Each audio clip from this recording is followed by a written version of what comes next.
Assalamualaikum warahmatullahi wabarakatuh. Welcome back to my channel di channel Project Warga sebuah channel yang membahas mengenai video pembelajaran, kabar terbaru mengenai guru honorer dan ASN.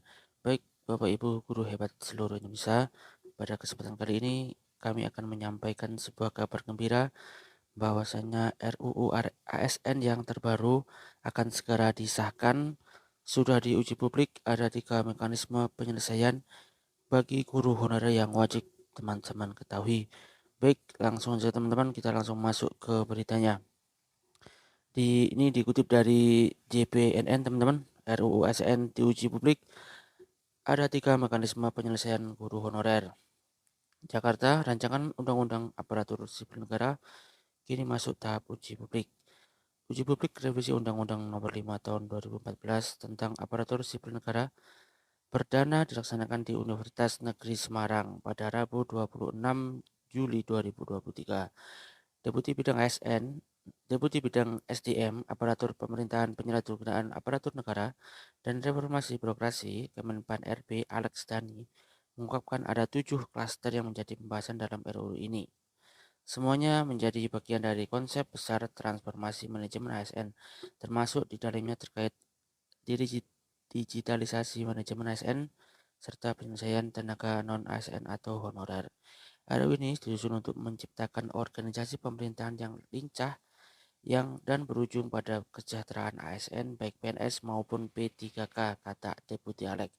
Harapannya, lanjut Alek, RUU ini bisa menciptakan ASN yang profesional serta organisasi pemerintahan yang lebih lincah mengikuti dinamika global. Revisi undang-undang ini merupakan inisiatif yang dilakukan oleh DPR. Pemerintah pun menyambut baik usulan parlemen tersebut. Adapun 7 klaster tersebut, fokus revisi Undang-Undang ASN adalah pembahasan tentang Komisi ASN, penetapan kebutuhan PNS dan P3K, kesejahteraan P3K, pengurangan ASN akibat perampingan organisasi, penyelesaian tenaga non-ASN atau honorer, digitalisasi manajemen ASN, serta ASN di lembaga eksekutif, legislatif, dan yudikatif. Menurut Deputi Alek, salah satu klaster yang menjadi perbincangan masyarakat adalah penyelesaian honorer. Pemerintah dan DPR kini harus terus mengintensifkan pembahasan penyelesaian honorer yang jumlahnya telah membengkak hingga mencapai 2,3 juta orang seluruh Indonesia. Dari proyeksi sebelumnya yang berkisar 400.000, itu karena makin banyak instansi terutama daerah merekrut tenaga non-ASN. Jumlah tenaga non-ASN atau honorer sebanyak 2,3 juta yang pada saat ini juga parlemen akan diaudit oleh BPKP bersama BKN, ujar Deputi Alek. Dia kembali menegaskan bahwa pemerintah dan DPR punya beberapa prinsip dalam menyelesaikan masalah ini, yaitu yang pertama, tidak boleh ada pemberhentian massal. Oleh karena itu, 2,3 juta non-ASN diselamatkan dan diamankan dulu agar terus bekerja. Secara paralel terus mendorong tenaga honorer masuk menjadi ASN melalui prosedur yang diatur bertahap.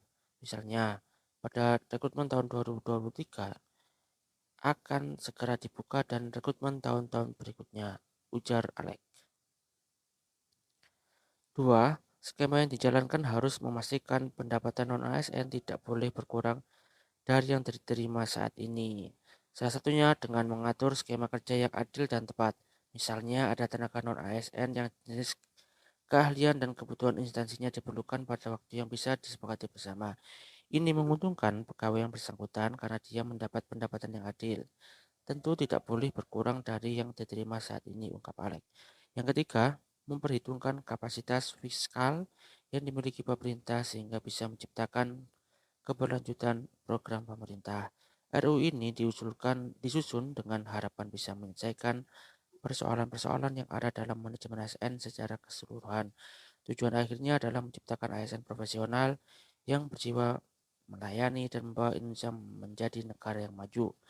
Deputi Alek juga menegaskan tidak lagi ada pandangan yang menganggap bahwa PNS tidak bisa dipecat sebab ada bab yang menekankan bahwa kinerja sebagai komponen penting yang bisa memperhatikan PNS. Alek mengungkapkan revisi undang-undang ini memiliki tujuan agar pemerintah bisa menjawab tantangan jangka pendek, menengah maupun jangka panjang. Soal peningkatan kapasitas ASN, mobilitas yang fleksibel hingga manajemen yang makin terdigitalisasi menjadi bagian integral dalam rancangan undang-undang ini, ujar Alek. Uji publik ini turut mengundang berbagai elemen mulai dari akademisi, perguruan tinggi di sekitar UNES, hingga perwakilan Pemda di Provinsi Jawa Tengah. Sementara itu, Rektor UNES Profesor Martono mendukung revisi undang-undang ini. Menurutnya, birokrasi saat ini belum optimal dalam memberikan pelayanan optimal bagi masyarakat. Profesor Martono memberi 3 hal yang menjadi masukan kepada pemerintah. Yang pertama adalah kepastian status kepegawaian, yang kedua yaitu kepastian pemberian pelayanan maksimal bagi masyarakat, dan yang ketiga adalah kesejahteraan ASN. RUU ini tampaknya sudah dipersiapkan dengan matang dan kami mendukung yakni undang-undang ASN ini pasti memberikan yang terbaik, terutama kesejahteraan ASN sehingga berjenjang tinggi dan mendapatkan reward yang tinggi, pungkas Profesor Martono. Ya, itu dia tadi teman-teman kabar terbaru mengenai rancangan undang-undang ASN yang sedang diuji publik di UNES. Baik teman-teman, sekian video dari kami. Kalau teman-teman suka, boleh di-like dan juga di-share biar semakin banyak yang tahu mengenai informasi ini. Sekian teman-teman, kami akhiri. Wassalamualaikum warahmatullahi wabarakatuh.